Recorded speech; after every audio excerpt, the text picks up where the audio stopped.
अस्सलाम वालेकुम नाज़रीन, मैं ਤੁਹਾਡਾ ਹੋਸਟ ਅਮਰ ਸੁਲਕਮ ਤੇ ਤੁਸੀਂ ਦੇਖ ਰਹੇ ਹੋ ਮੇਰਾ YouTube ਚੈਨਲ ਅਮਰ ਸੁਲ ਅਫੀਸ਼ੀਅਲ ਤੇ Facebook ਪੇਜ ਪੰਜਾਬ ਅਫੀਸ਼ੀਅਲ। ਸੋ ਤੇ ਨਾਜ਼ਰੀਨ, ਅਸੀਂ ਇਸ ਵੀਡੀਓ ਕਲਿੱਪ ਦੇ ਵਿੱਚ ਆਇੰਦਾ ਆਉਣ ਵਾਲੇ ਹਫਤੇ ਦੇ ਵਿੱਚ ਜਿਹੜਾ ਕਿ ਮੌਸਮੀਆਤ ਦੇ ਮੁਤਾਬਿਕ ਬਾਰਿਸ਼ ਦੀ ਪੇਸ਼ਗੋਈ ਕੀਤੀ ਗਈ ਹੈ, ਉਸ ਲਿਹਾਜ਼ ਨਾਲ ਜਿਹੜੇ ਕਿ ਖਾਸ ਕਰ ਸੂਬਾ ਪੰਜਾਬ ਦੇ ਵਿੱਚ ਬਾਰਿਸ਼ਾਂ ਦੀ ਜਿਹੜੀ ਕਿ ਇੱਕ ਹਫਤੇ ਦੀ ਪੇਸ਼ਗੋਈ ਕੀਤੀ ਗਈ ਹੈ, ਜਿਸ ਦੇ ਦੌਰਾਨ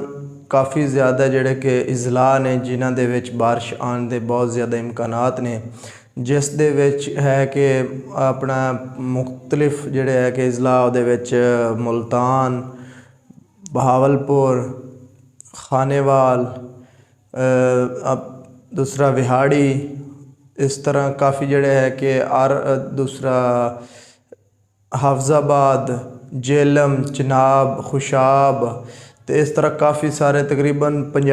सूबा पंजाब दे विच 70 तो 80% एक हफ्ते वास्ते जोड़ा कि है जोड़ा नैक्सट है उस दे विच बारिश ही बारिश दसी गई है तकरीबन। लेकिन ये है कि किसान भाई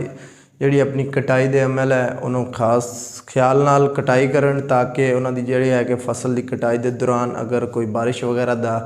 कोई ऐसा प्रॉब्लम बन जाता तो उन्होंने जी है कि गंदम दे जी कटाई दे जी हो गई है तो नुकसान ना हो, कि मतलब अगर तुसी मैनुअल तरीके नाल बजरिया फार्मर मतलब या फिर मजदूर जिन मैनुअल तरीके नाल कटाई कराने हो तो कोशिश करो कि ऐसी लेबर तो कटाई कराओ जेड़े कि ज़्यादा तो ज़्यादा जिस लेबर के अंदर लोग मौजूद होन तो जेड़ा ज़्यादा मतलब कि एक दिन दे विच कम अज़ कम थोड़ा 1, 2, 3 एकड़ कटाई करे, तो जो कि मतलब अगर मौसम खराब होने का खदशा पेश आ जाता है तो थोड़ा जोड़ा कि कटाई होया पे होवे फील्ड उसनू कवर करके उसनू हारवैसट करके उहदे जोड़ा है कि गंदम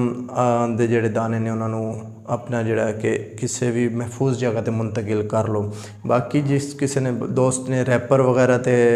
कटवाई करवानी है वो अपना देखभाल के मौसम की सूरत हाल चेक करके अपने अपने इजला दे पोजीशन देख के,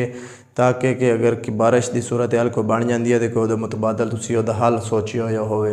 या फिर कोई दोस्त ऐसे दोस्त ने जोड़ा कि ज़्यादा रकबे ते वसी रकबे ते तकरीबन जोड़े कि 40-50 एकड़ ज़्यादा वड्डे जोड़े कि फार्मर होंदे ने वो